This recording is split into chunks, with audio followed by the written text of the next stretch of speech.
Well, hello guys, David Vose here again. It's another beautiful day here in paradise on Red Mesa. Beautiful blue skies and a couple fluffy clouds. Temperatures are beautiful. I've got a bunch of things planted in the garden. So now every day I got to get up and water the garden. And I've got fruit trees and nut trees and lilacs. My mother used to love the lilacs. I couldn't find a purple one. Like I thought the lilacs were purple, but the only ones they had was white or sort of a red purple, more of a burgundy. So I got those two, and I got a cherry tree and almonds and different things. But what a beautiful day! I hope you're having a wonderful day. I'm going to show you guys the progress here pretty quick. I've been running, getting things, and yesterday I had to run go get some propane tanks, some big propane tanks, and we're getting all the supplies. But guys, what I wanted to talk about today is really an important subject, and I always say that, but this I don't mean exactly important, although this is important, but it's critical. Let me think of the word at this juncture. Whenever I say juncture, I'm imitating George Bush Sr., right? Remember, or no, actually the Saturday Night Live character of him. Who was that little comedian, that little short guy that's always, he would get up there and he's like 1,000 points of light at this juncture. It was really funny. But anyway, you had to have been there. But so what I'm seeing around town, of course I don't go to town, but what people ask me, I think, even if they don't directly ask this, I think everybody, I can tell there's something going on in their mind, whether they're believers or not believers. I see the same little mechanism running in the back. It's almost as if I can imagine a little gear spinning in their head. And I know this because it's the same gears that used to spin in my head for a long time. I think I'm working this out, and I think it's a mystery. But I think we need to know why and what's going on. I don't think we could have ever known why, especially not what's going on, until now. I do believe the Great Tribulation has begun. If they did do that red heifer on the 29th or the 30th of March, I believe sometime here before Passover they're going to do it. But I don't know all the particulars. But I believe that this is the beginning, and what you're seeing over there in Iran, Israel, is just the beginnings of this World War III. And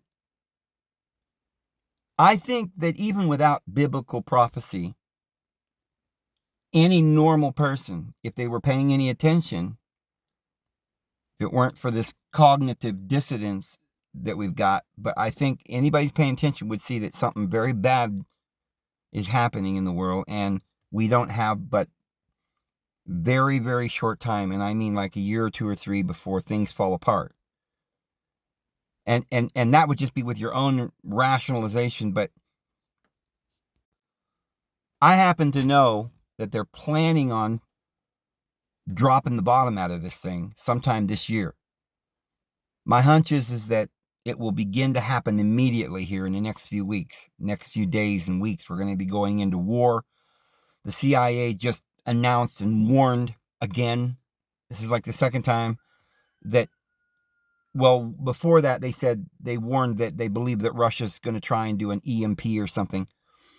Well, now they're saying they already know that China or Russia or both of them already have a lock on us, and they're playing with it, and they've experimented a couple places, and they're going to knock out the grid.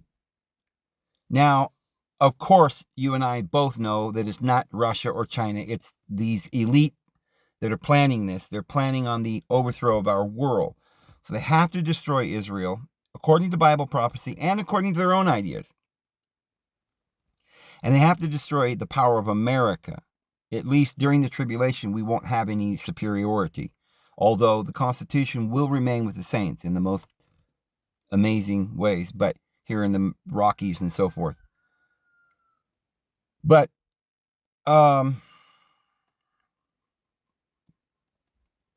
they're going to just have civil war and anarchy here in America. We ain't going to know which way's up or down. Starving, riots in the cities. This is going to go on in Argentina and Buenos Aires, and it's going to happen in Iran. It's going to happen. But I think that the worst place you could be on this earth would be Israel. And probably the second worst place would be Syria, Iran, Iraq, and that area. According to biblical prophecy, we've got Gog of Magog, which is what they believe they're going with here. And they believe these prophecies will be fulfilled too, the elites. And they are Old Testament fellows. They believe and they know that Yahweh is the duality deity, the punishment, the vengeance. And they believe in that. And they're very, even though like Jehovah's Witnesses or anyone else, they're just as imperfect as anyone else. And more so, especially when you have power and money. But the elite of the earth, I'm certain, are just like Mormons. Many of them are Mormons. They're just like higher up Jehovah's Witnesses or Scientologists running around with suit and tie. They have their own little clique, their own little party, their own little group, and they believe, this cognitive dissonance that we talk about is among them, just as it is, like, say, amongst Jehovah's Witnesses. They all believe they're doing righteousness. But individually, they're all caught in some kind of terrible sin. But they can't tell anyone. They believe in righteousness, but they got power. They had the ability to molest somebody, and they did it, and they got away with it because they're in power. They ain't going to go tell nobody about it, but they still believe in this righteous order. They don't want to mess up the order of their little group by, confessing or anything. They'll get thrown out. And if they all talked about it and said, well, what's going on? How come we're all so evil? Let's do something about this. They can't, because they can't divulge what's going on. Nobody can admit anything. And everybody's putting on a pretense, and everybody's appearing to be righteous, Well, what happened to the elite was that they got into that power by being lured, and they have done very bad things. It's all filmed and on tape. It's written down. They got it recorded. The Mormons record everything you do and all your records. Jehovah's Witnesses do the same thing. They got stuff on you. You're under oath. But on this outside peel, like the onion, the outer peel, they're as righteous as a baby's behind, right? We have money, and we wear proper clothing, and we don the cap, and we do the right kind of car fashion, and the right hair fashion, and the right clothes, and the Nike tennis shoes, because we don't want to look all, we want to look modest, right? We want to look godly. But inside, the ravenous wolves, friends. But individually, and when they get together in power, they make laws where they can't get in trouble. And so this is a big mess. But people like Bill Gates and these guys are in a club where they actually, in their heart, believe in Satanism. And what they call is Yahwehism, vengeance. And all these peasants have to be under these laws, and don't lie and don't steal, because they don't want you to lie to them, and because they want control. They want to control your mind, and they don't want you stealing from them.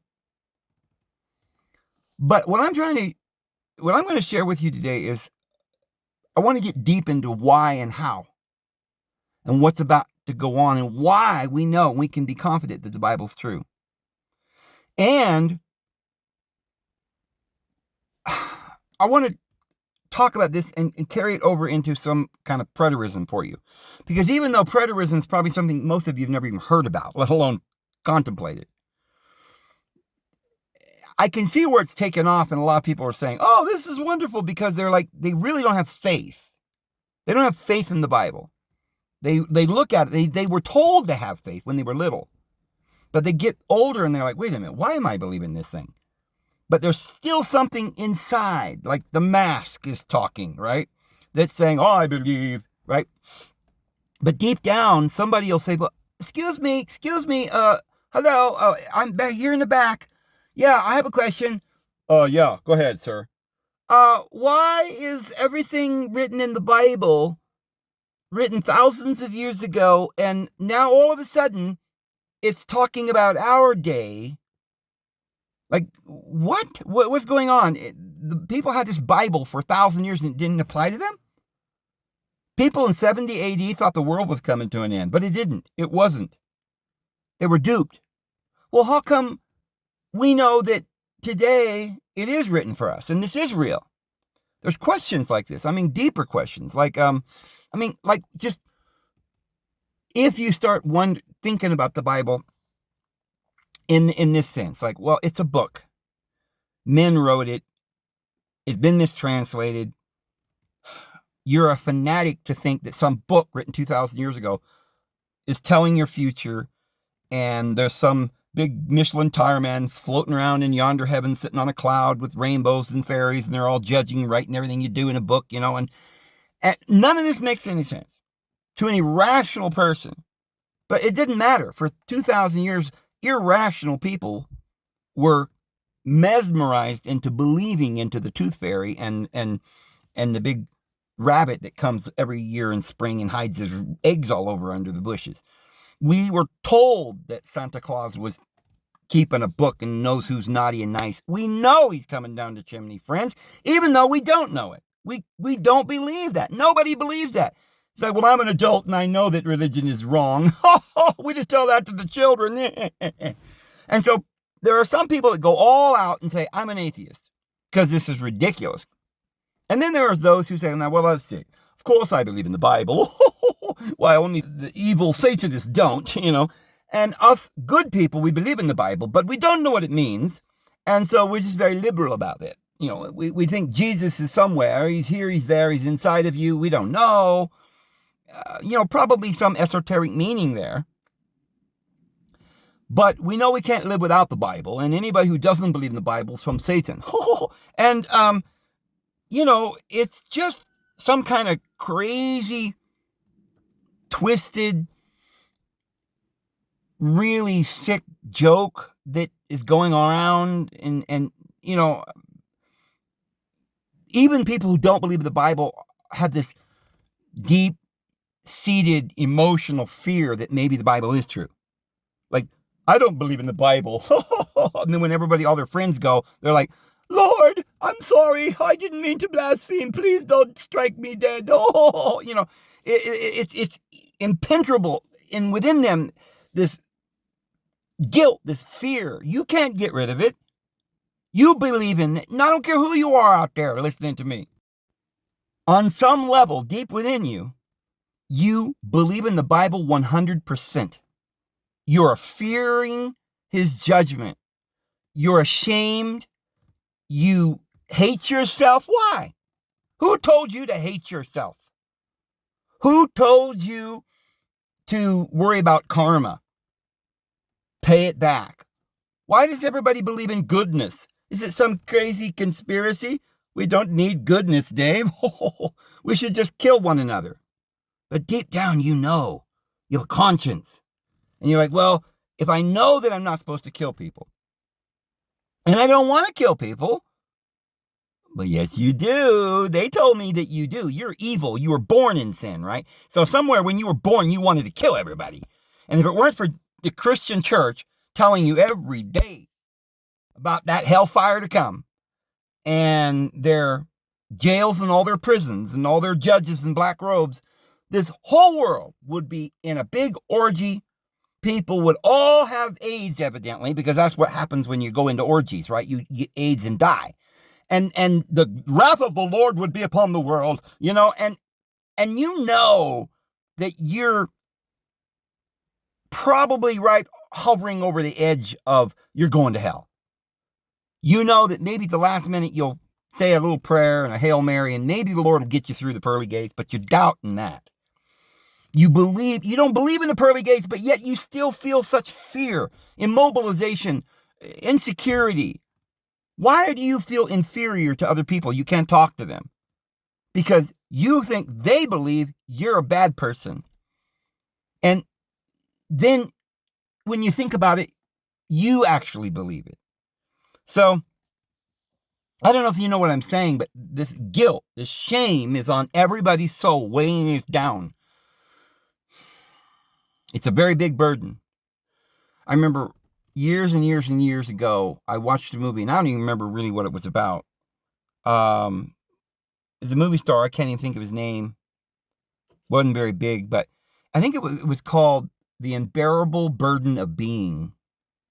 And I don't remember much about the movie, but I just remember the title, and it's always stuck with me. And I thought, The Unbearable Burden of Being.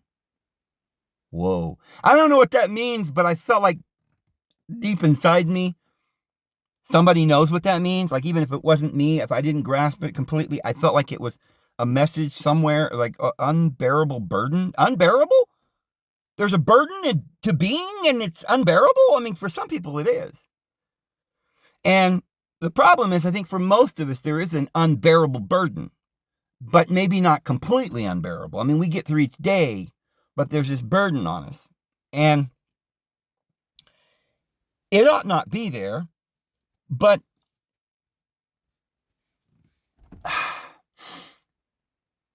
you get people that will look at the Bible then, and there are little doubt motors going on, like, their little antenna picking up lies and misconceptions, and they realize there's a lot of stuff to wade through here, and yet somehow they still keep kind of thinking maybe there's a deed. He's going to come strike me dead if I do this wrong, or if I lie or I steal. You have two things going on, and I don't think most people realize that we as individuals are good people. That just happens to be the truth.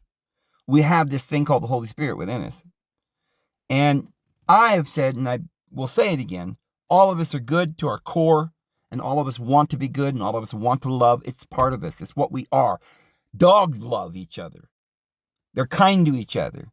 They work together. There is the Holy Spirit in all of us, in the tree, in the rocks, in everything around us. But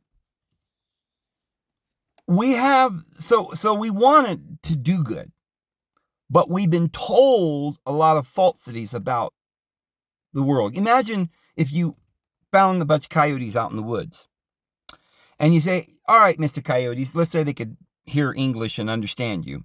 You said, now I want you coyotes to all line up here. Come on, get on up here, little guy. Come on, don't, you with the tail between your legs, get over here. That's right, you sit there and listen now. Here's what we're going to do. I've had reports that some of you coyotes have been sniffing each other's butts. That's absolutely uncouth of you, and it's probably really bordering on some kind of sin. Excuse me, what's sin? We're dogs. We don't know. This is not part of our vocabulary. All right, this is what we're going to teach you guys, what sin is. You didn't know, right? So now we're going to teach you what sin is.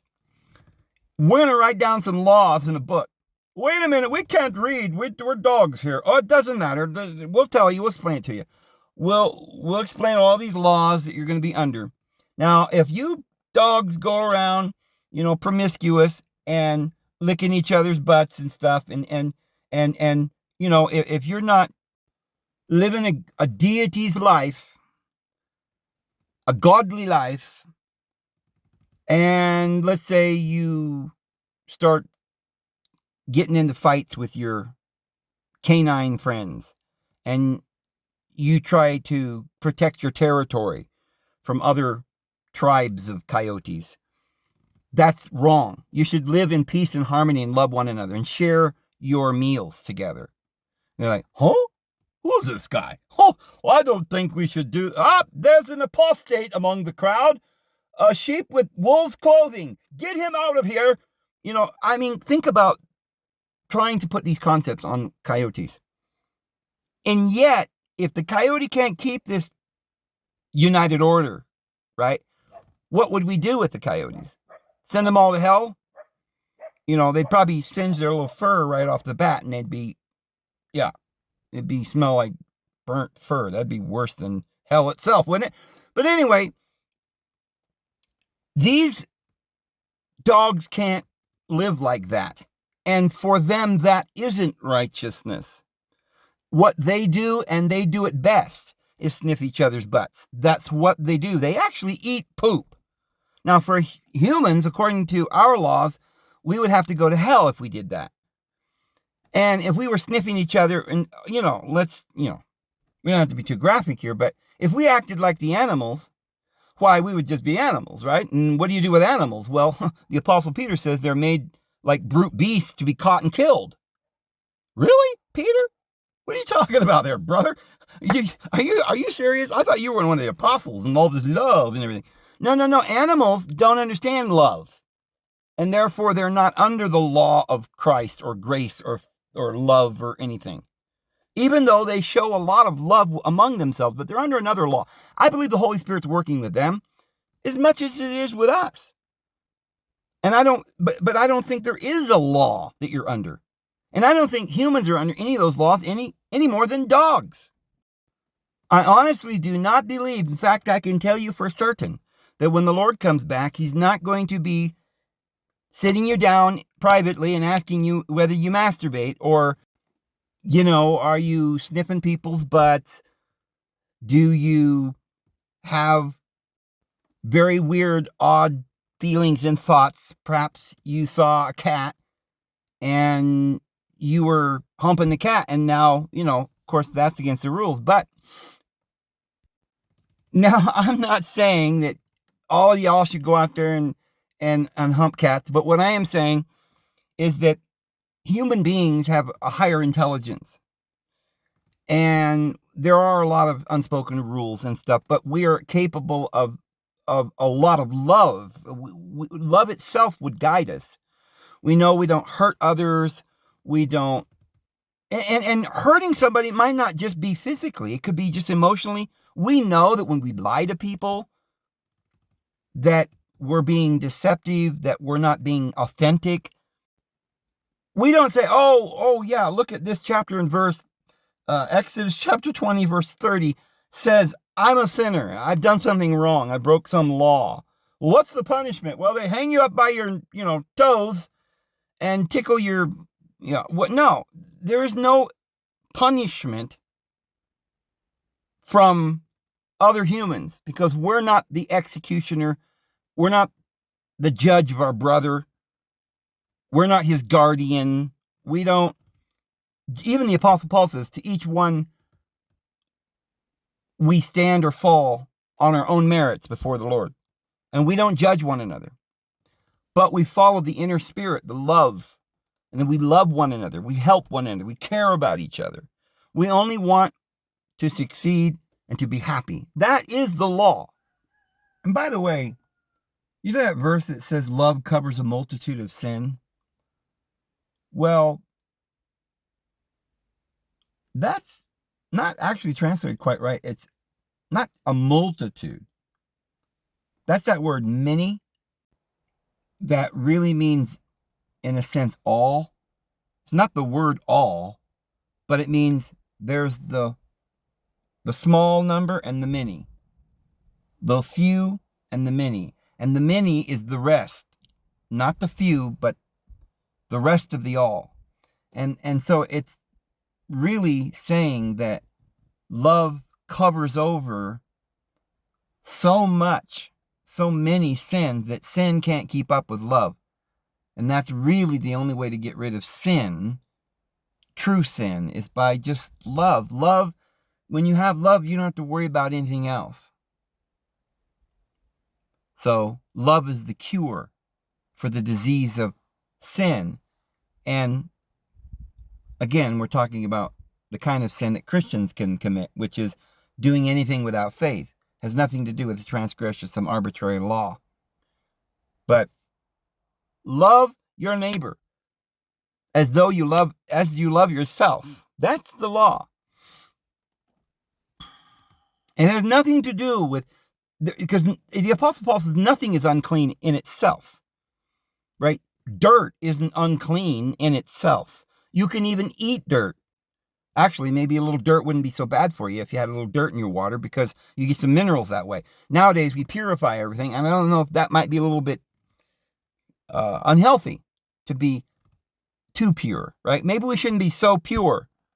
You see what I'm saying? Like a little bit of dirt actually is good for you. You need to have germs. But I think that there are natural things, poop has a distinct odor that is offensive to humans. Dogs seem to like the smell.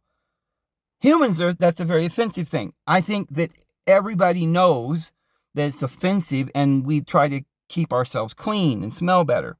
So we live by a little bit different rules, but we live by love, okay? Not by some law. However, we've got this twisted in our minds because we have one thing telling us to be a good person. And yet, from the time we were little, we were told that a good person keeps the law, right? If you've been to jail, you don't want to tell anybody that because it's humiliating, and you must be a bad person. Well, what did you do? What are you in here for, bud? Did you kill somebody? No, all I did was run through a traffic stoplight, and here I am. Oh, yeah, likely story. You don't even want to tell anybody how you got in there. Like, maybe you got addicted to some drug, and somebody turned you in or whatever, and you went to jail. Okay. You know what's really weird to me? I've talked to a lot of people who, many of which have gone to jail for one reason or another, and they will always invariably say, oh, it wasn't that bad. I kind of liked it. Huh? Yeah, it gave me some time to read or something, or they'll be like, yeah, I deserved it. What do you mean you deserved? What, 3 years in the penitentiary? What did you do? Oh, well, I was on drugs. I admit it. Okay, so what gives you the idea that you deserve to be locked up like a dog for 3 years? Well, because I just told you, because I was doing drugs. So, did you know that Jesus did drugs? Did you know that all the shamans and medicine men and all these people did their drugs and had their powwows? And shoot, you'd have to lock up the whole Indian nation, the Navajo, the Hopi, the Zuni, the Cherokee, and all the rest, and throw away the key. Because not only are they doing drugs, well, that's what they call them, they're herbs, they're probably drinking too. But all that is natural. You can make alcohol, it's just called fermentation. But that's all illegal. And if you look at the native people, you can see that there's a lot of poverty. And most of all of that poverty is a weight that's been put upon these individuals, humiliation, even though they weren't even Baptists, right? They weren't Catholic. They weren't, in fact, it was the Catholics came and probably exterminated many of them. And yet there is a chapter house on every block around here. And many of the natives go to their church every day, and they believe and sing and clap their hands and praise the Lord and love the Lord. But this false teaching has gotten in their soul, and they believe they're all sinners. Even though their ancestors was doing drugs and talking to the Lord in peace and with, gratitude, thanksgiving. And they were healthy and strong and proud people. But now they're insecure. They're sad, depressed. They haven't got any independence. You say, well, yeah, they've got their own nation down here. No, if you go to any one of these tribes, they have a little headquarters in the middle where there's a courthouse and prisons and sheriffs and, all kinds of bureaucracy and buildings. And it's all placed on them, just like the school administration. They're regimented. Oh, yeah, you guys, we'll give you millions of dollars to build a school on your reservation. Oh, really? Well, it's going to have a tennis court and it's going to have a basketball court and all the kids get to go for 8 hours and you parents can stay home and have the whole day to yourself. You can go to work, be a slave, and you don't have to worry about these kids. Oh, it's just a great thing. I mean, send your kids and have them sign up for football. And they're learning to read and write, and they've got to learn to read and write today. Well, so the administration is placed in their midst, and they got their people get jobs as a police officer in the tribe,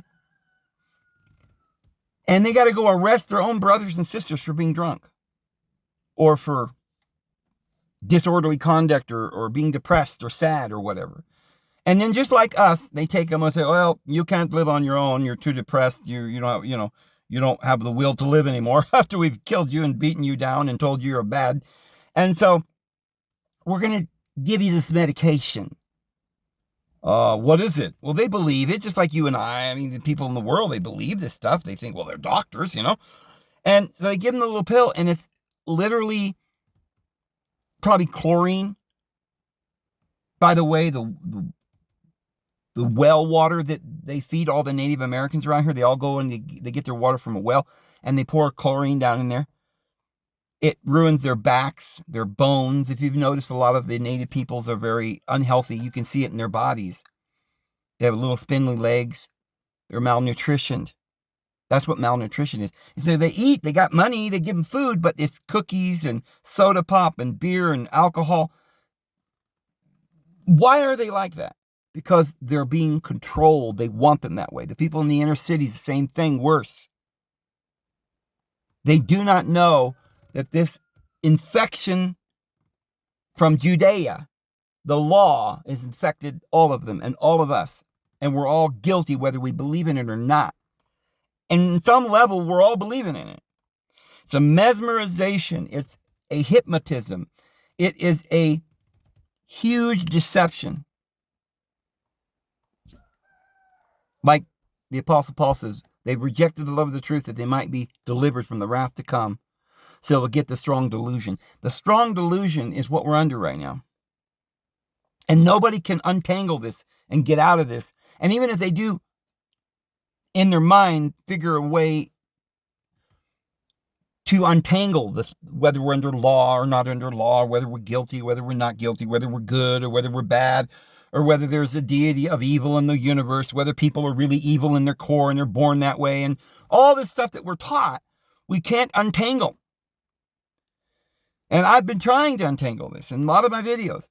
But right now I want to focus on one aspect of this.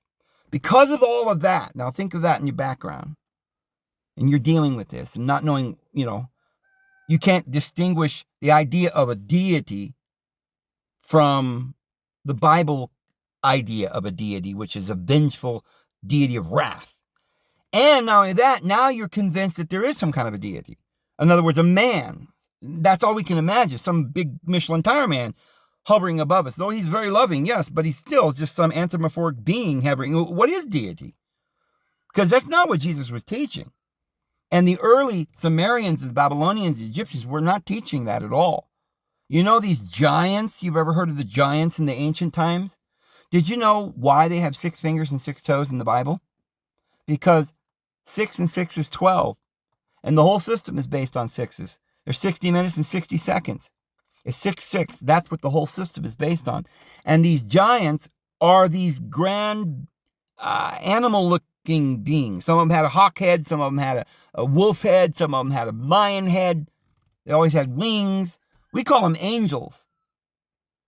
What is an angel? What do they got wings? What is this?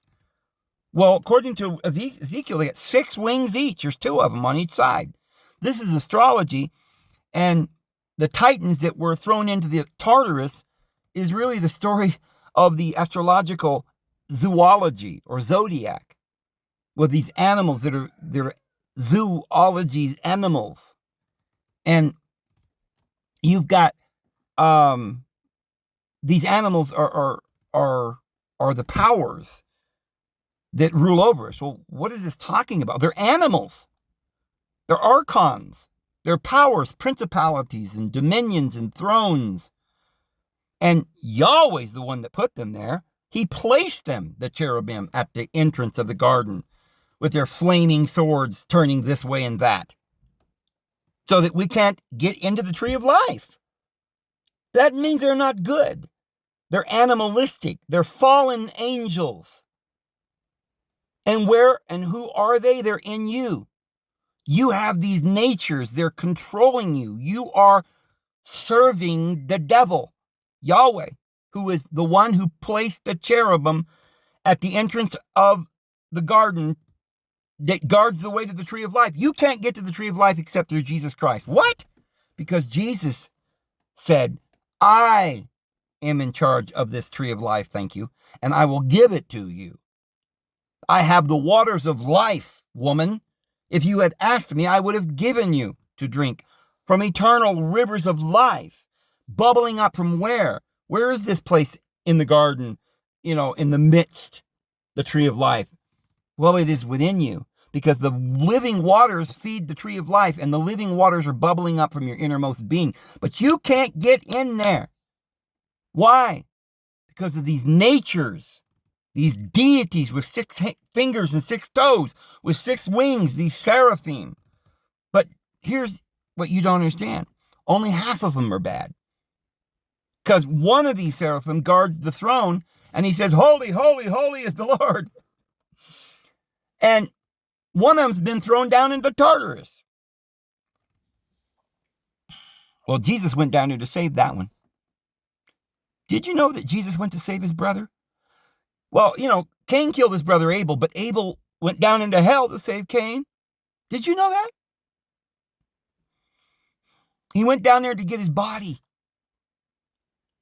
This is a mystery. I tell you a deep mystery, Paul says, that when you're talking about a man and a woman, you're talking about a deep mystery. Because what man would die for his own body, for his own wife, would lay down his life for his wife? And he said, but I speak of Christ and the church. The redemption is the redemption of the body. Did you know that? The redemption is the body's redemption. Because the body is sold under sin and being ruled over by these animals. And this is why when you go to astrology, you say, what sign am I? What star is ruling over me? You are not ruled over by the stars. If you are, you need to say, get thee behind me. Because that is the dragon. That is the beast and the animal heads that are ruling over you. If you were to understand what that beast is, the lion, the leopard, the bear, and all this stuff, you would understand these are fallen natures. That's why in Isaiah chapter 11, in chapter 35, it says that the earth's going to be a paradise, and the lion shall eat straw like the bull, and the lamb and the wolf will lie down together, and the serpent, a child will play in the hole of a serpent. The serpent is the nature of this world. And it will be redeemed, and it won't harm that baby, which is the inner Christ child. See, right now we have a bad relationship. We have this Christ spiritual man that we are, that is just a little child, and is being eaten by the physical material, the animalistic nature. It is not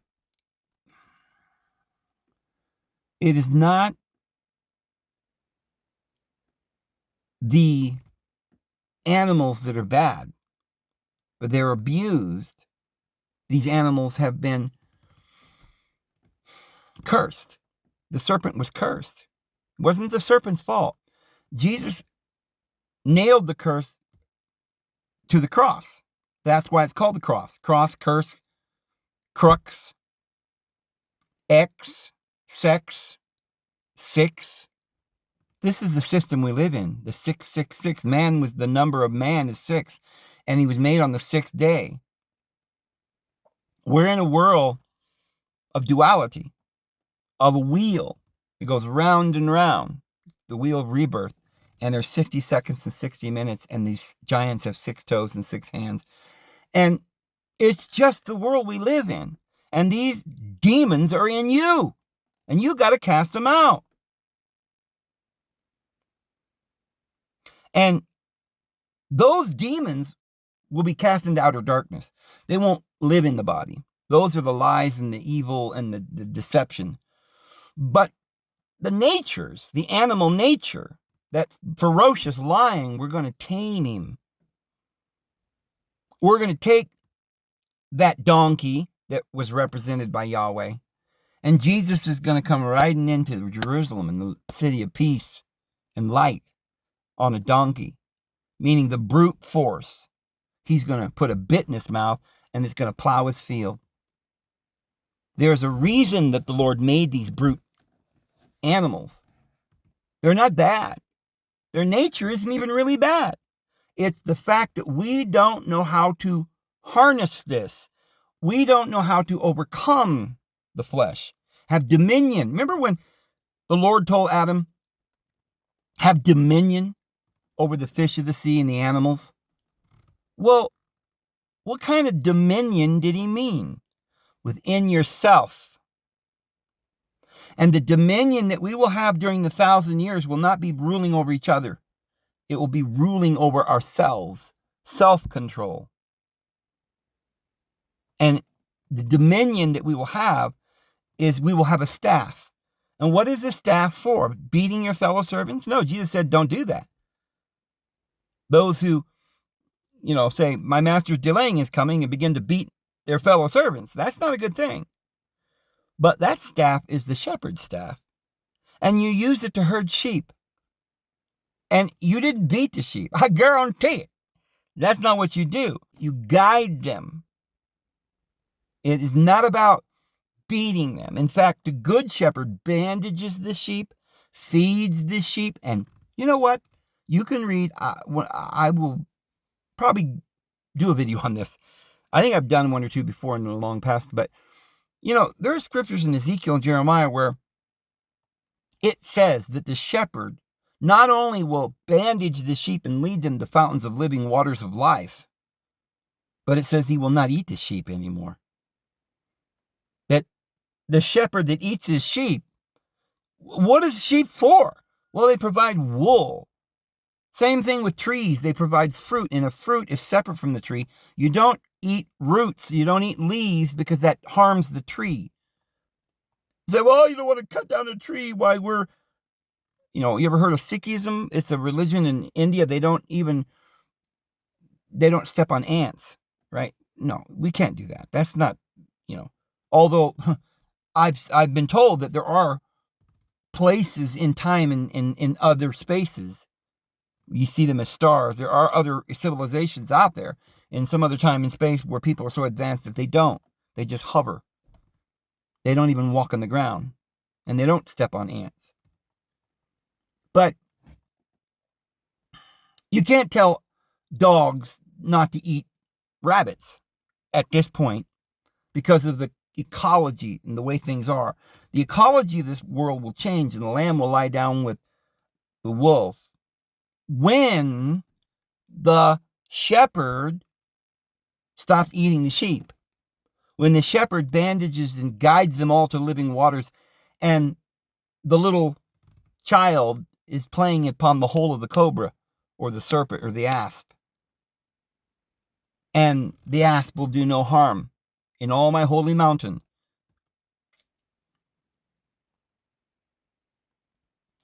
So now I've gotten off into, and here we are, 42 minutes.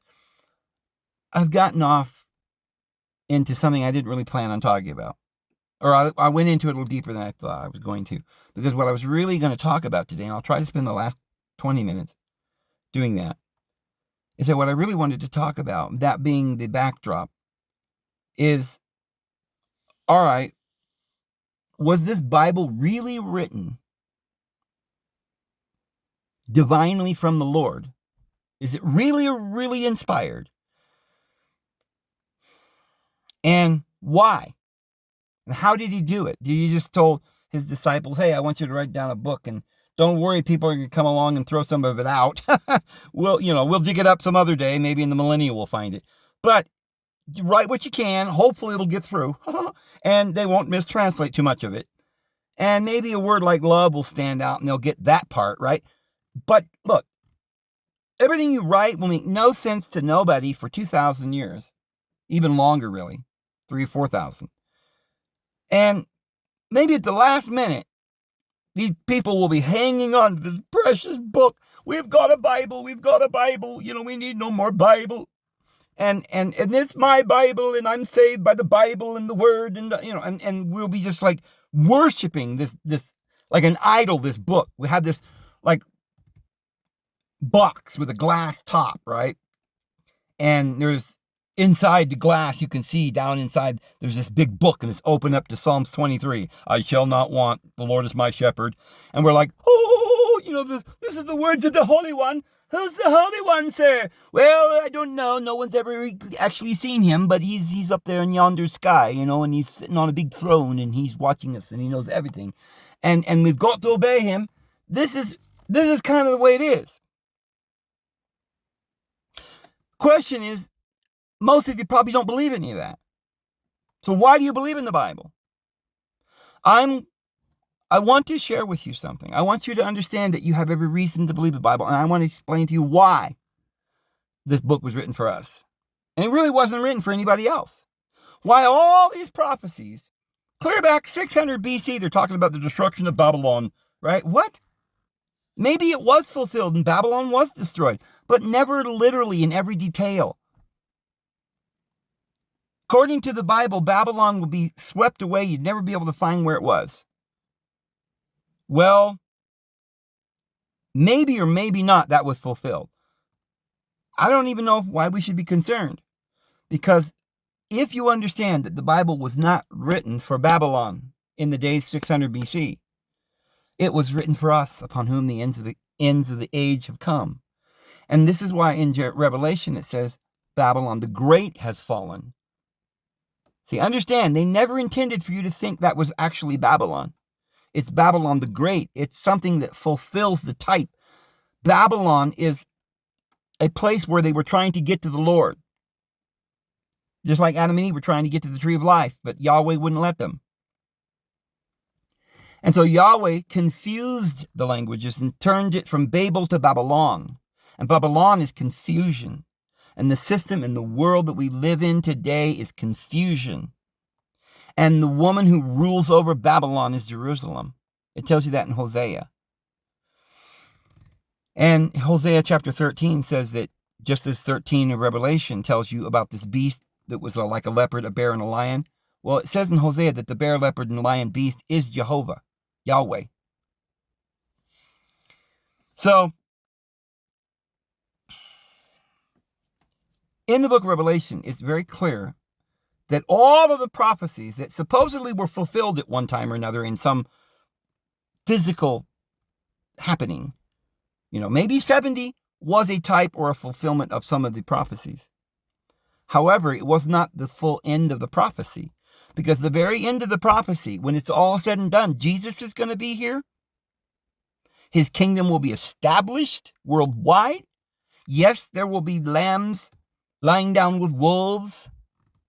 The very nature of this world will change.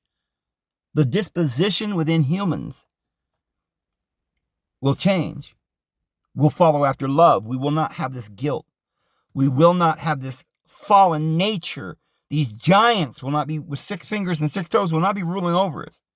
Will not be following a star pattern and trying to find out if we'll be lucky or, have fortune and roll the roulette and see what we land on, right?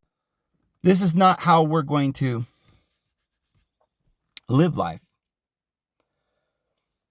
So,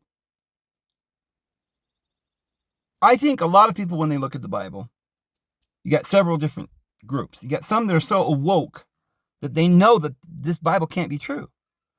At least they think they know that. And they're close. In other words, they're more awake than the ones who believe in the Bible. The ones who believe in the Bible have never even thought about all these things we're talking about. They actually believe in the Michelin tire man floating around in the sky. Now, don't get me wrong. I believe in the Bible, but I'm going to tell you why. I'm not mesmerized. I have knowledge about what the Bible is, where it came from, and why I believe it, and why I believe it was written for us. But if you don't know that, then you're just following fables. That's what the Apostle Paul says. Paul believed in the Old Testament. He says the law is good and holy and true, and it is spiritual. He knew why it was important. He knew that the book of the Torah, the 5 books of Torah, were written just like the book of Revelation. It was symbols and signs. It was types and shadows. There's never been a law written that could make righteousness. But if you didn't know that, you wouldn't know why it was written. But not only that, he knew why and how it got here. He knew that there was a loving presence that was guiding mankind. You say, well, what about all these other religions? This is where they've lied to you. All the religions go back to the same story. That's why the Apostle Paul says that the gospel was preached to the entire world, that it's being preached from the stars, and this leaves us with no excuse. Yes, you have an excuse if you don't know how to spell the name of Jesus. Of course, why would you have to know that? You wouldn't know that. You have a religion I'd say you've been indoctrinated. You have a language that doesn't make any sense with the original language. And how would you know? That's not the point. The point is that everybody knows. So what I'm trying to get to, I'm having kind of a hard time to get to this part of it, is when you look at those people who are looking at the Bible and thinking it's preterism, or that it was all fulfilled in 70, you have to wonder why they even believe in the Bible then. Because it's weird, the way the Bible was fulfilled was pretty uneventful. Sure, there might have been a writer somewhere that said, oh yeah, in 70 AD, there was a whole group of people standing over here by a tree, and they all said they saw chariots of gods coming out of the sky, and there was an eyewitness account of some man flying around in the heavens, and we think it was Elijah returned. And all right, but we can't verify any of that. That's not the fulfillment of Scripture. And why are we still holding on to this book 2,000 years later anyway? And so what really is the purpose of the Bible? If you get caught up into thinking, a Bible, we've got a Bible, we're religious people, we do all these rituals, and we're the chosen, and you're not. If that's what you're doing, then you're lost. That's called idolatry. It's very similar to idolatry. In other words, you're very religious. A form of godliness, the Bible says, but denying the power thereof. What does that mean? Those who have a form of religion, but deny the power thereof. It means that they go around talking about religion and this and that and laws and thou shalt do this and you're a sinner, and, they're mesmerized by this thing and they worship it. It means everything, but they don't know the meaning of life. They don't know what love is. And they don't even notice that they're worshiping an idol. It's not the true Lord.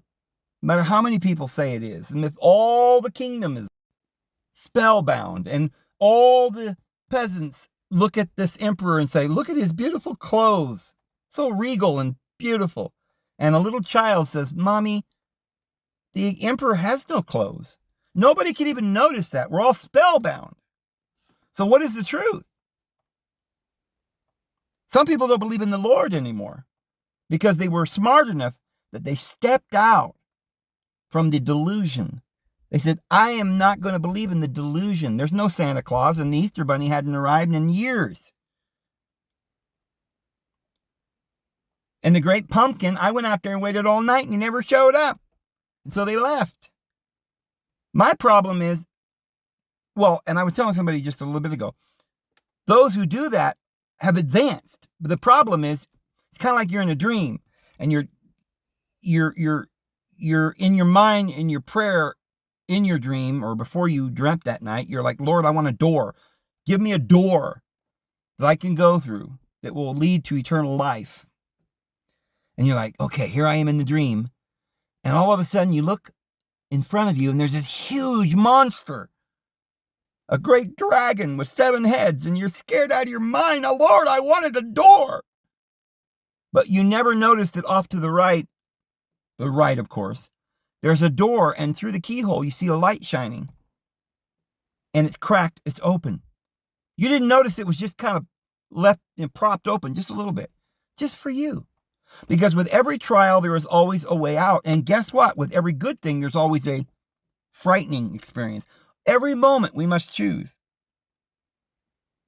In order to be good, or to have good, or to experience good, we got to know what evil is. The choice is every moment. But if you're not awake enough to choose the door and what's behind the door of light, but instead you're mesmerized by the monster can't harm you. That's why you've got a door right there. Everything that comes into your life that's bad, why are you worried about it? Why are you focused on all the bad? Look off to your right. There's the way out, my friend. He will not let you suffer beyond what you could bear. In fact, he makes a way out. For every suffering and every trouble, there is a way out. But no one notices that because we're too busy thinking and in our doubts believing that the Lord wouldn't possibly give us a way out. And so those who left religion and the Bible and say it's all crap were right, in the sense that religion is crap and lies, and the priests are false prophets, and they're falsely prophesying, and they're trying to control you and the government. And the Bible, we've got to believe. That's not what it's about. It's not about dead prophets. It's about living prophets. It's about being filled with the Holy Spirit. The Bible's a testimony. That's it. Those who came before testified. And if you'll receive their testimony, there is a divine love, a divine path of light. And they've said, go find a light. So those who say, oh, that's not light, I'm leaving the darkness. And they leave the darkness and they step out and they don't even notice this beautiful door. They've been so fooled by the monster, they won't open the door. The door is the truth, the way, the life. And Jesus offered it to us. So why then would all of these things in the world, this Bible, why was it written? It wasn't written for them. They didn't understand it. It was all sealed. Daniel said the angel sealed it up for the time of the end. And the only time it's unsealed, the first seal is open when the Antichrist arrives. And that was a few days ago. And now we're understanding that this is not about religion or even a book. The book is only telling us there's a testimony. Look, we prophesied all this. We gave you symbols and signs about some ancient Babylon that fell in 600 BC, which represents Babylon the Great, which is about to fall.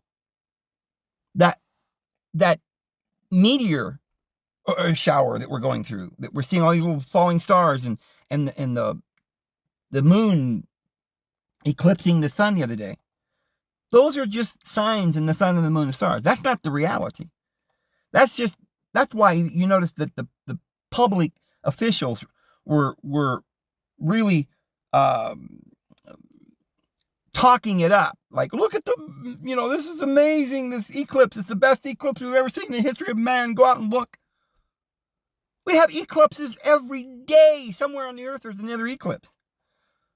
But they wanted you to be aware of it. That's why they said they were starting up CERN. That's why they call it dedicated to Shiva, the destruction. That's why they performed a ceremony with a bunch of nurses running around doing a weird dance, squeezing a vial of pumpernickel juice in your arm.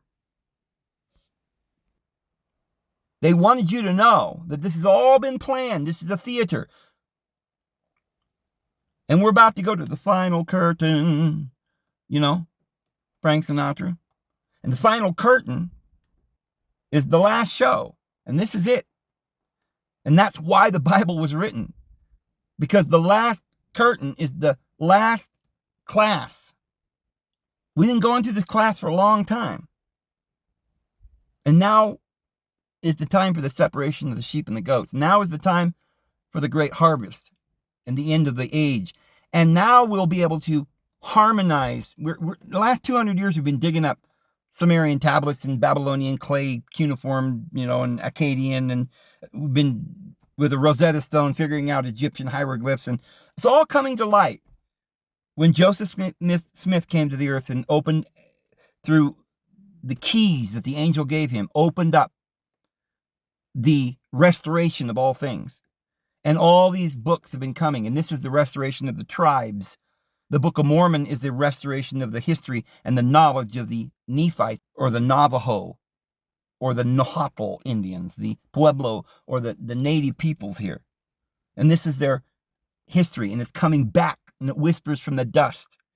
And it's for the time of the end, when we would need the instructions to get through the final, small, short time that the devil's come down to us. Now, the devil's been here for thousands of years, deceiving and trying to take us away and lying to us. And we've always had the book, and it always applied to us in some way. But it was all written in such a way that it applied primarily to us, because we're all here. This is the judgment seat. We all must appear before the judgment seat of Christ.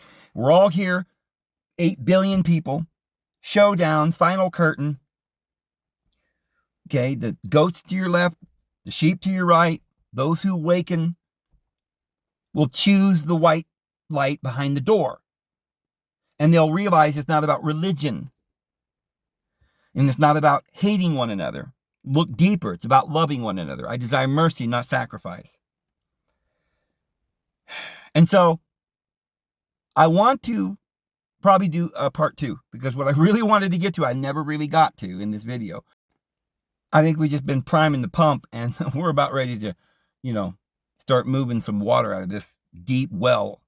And we're going to be able to understand why this book was written 2,000 years ago. And some of the fulfillments of it seem to have been happening then, and yet it was really just written to be fulfilled now. And yet, the words on the page prophesy of some physical event that means nothing, because we really want to get to the spiritual event, the reality. But we still got this physical book that talks of physical things, and everybody's running around. We've got the Bible. It's all about the physical things that are physically happening, and I'm the chosen one, and they're caught up in this. But then somebody over here is like, wait a minute now, I found a code in this thing. Had to be of the Lord, right? Because there's all these codes. And if you write it all backwards, it spells a different picture. Or if you take the third letter of every 5th verse, you find it is another message. Wow, this thing's deep. I'm going to share with you the reason why the Bible was written 2,000 years ago for people like you and I. And I'm going to show you that the true meaning of that book had been written in the stars for 2,000 years, for thousands of years, and written in everybody's language, and it was scattered into all the earth. And when they come back, they'll bring with them their wisdom, and will gather unto the mountains of Adam Onde Amen. We'll get to that tomorrow, and I hope you have a wonderful evening. Lord will bless you. We'll see you tomorrow. Have a good one.